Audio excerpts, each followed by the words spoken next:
In today's video, I'm going to teach you how to share your screen during a call in Slack. Whether you're collaborating with colleagues or presenting a project update, screen sharing can be an incredibly valuable tool to enhance communication and ensure everyone is on the same page. So, let's dive right into the process. Firstly, you need to be in a Slack call to share your screen. If you're not already in a call, go ahead and start one with your team or a specific person.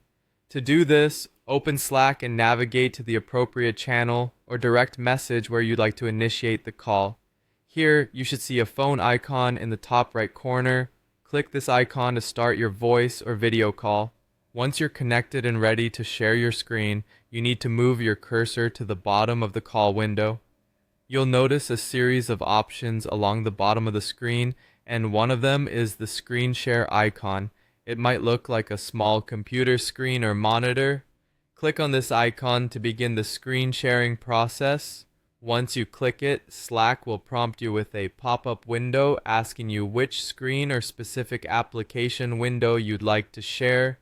If you're on a computer with multiple screens, or if you have several applications open, you'll have the option to choose exactly what your audience will see.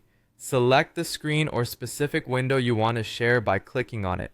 It's important to remember that everyone in the call will be able to see what you are sharing, so make sure you're comfortable with that. Once you've made your selection, confirm your choice, usually by clicking a share button at the bottom of the pop-up window.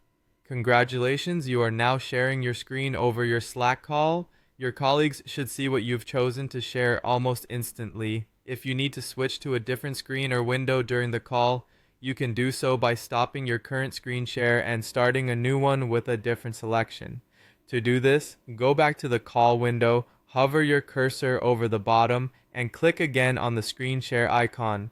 This will bring up the pop-up window, allowing you to make a new selection. To stop sharing your screen entirely, hover back over to the bottom of the call window and simply click the screen share icon again, or find the option to stop sharing, often located near the same spot you started it. Your audience will now return to the regular call view. And there you have it, folks, a quick and straightforward guide on how to share your screen during a Slack call. Remember, effective communication is key, and screen sharing is a fantastic way to keep everyone engaged and informed. Thanks for watching, and happy collaborating.